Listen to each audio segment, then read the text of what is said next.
ayyaman ma'dudat.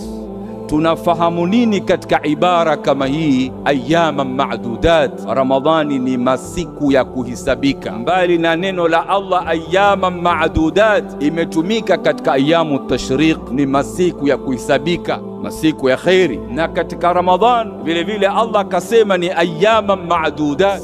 Ukilala ukiamka unaambiwa Ramadhani imetoka, na bila shaka hiyo iko wazi ndugu zangu katika imani. Hadhihi al-ibara jaat awalan litarghibi almu'minina as-saimin. Ibara hii imekuja kuwahimiza wafungaji waumini bi anna as-siyama alladhi farada Allahu alayhim, wa ile saumu ambayo Allah amewalazimisha, ayamuhu qalila, siku zake ni kidogo sana. Wa hadha kana fi awwali al-amr, na hiyo ilikuwa ni kuanzia amri ya Allah ilipoanza pale, tayari Allah amefahamisha ni siku kidogo.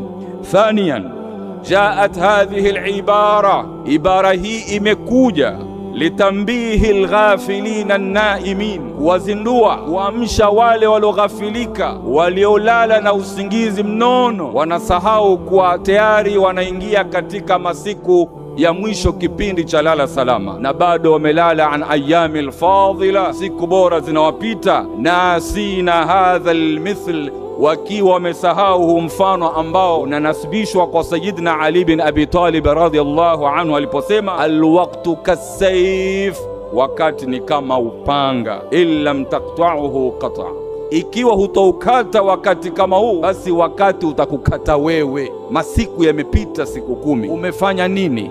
Umetanguliza nini kwa Allah subhanahu wa ta'ala? Je, umehitimu Qur'ani? Je, umetekeleza siku 10 hizi bila kukosa tarawih? Je, katika siku 10 hizi umeinuka qiyamul layl bila kukosa? Je, katika masiku hii umeweza kufanya i'tikafu msikitini?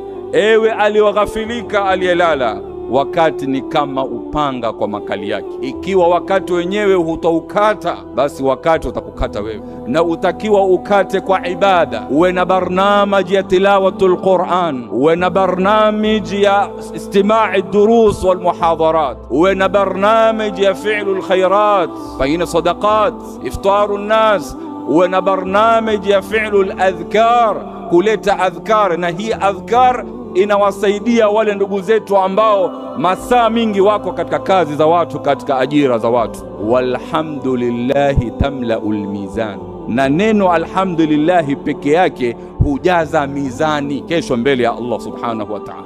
Kalimatani khafifatani thaqilatani ala almizan, subhanallahi wa bihamdihi subhanallahi alazim. Kwa kuwa wanao nafasi ya kufanya ya kheri, hata ukiwa pangine uko katika kipando chako cha bodaboda au tuktuk, na huku unamsabihi Allah subhanahu wa ta'ala. Mtume sallallahu alaihi wasallam anasema ni vilma viwili vipesi sana, thaqilatani fil mizani, lakini katika mizani ya kupimwa a'malu saliha, basi maneno hayo yatazidisha uzito wa mazuri. Kisha habibatani ila arrahman, ni maneno mawili ambayo Allah anayapenda sana. Ewe mvivu uliolemewa, usiseme mimi nitabaki na kufunga tu, lakini sina mengine makufanya mazuri. Natarajia mazuri mbele ya Mwenyezi Mungu subhanahu wa ta'ala. Saumu peke yake haitoshelezi. Saumu inatakiwa isindikizwe kwa amali za khairi mbalimbali, na Allah subhanahu wa ta'ala kupitia mafundisho ya Mtume Muhammad sallallahu alaihi wasallam, bali na kufunga kwake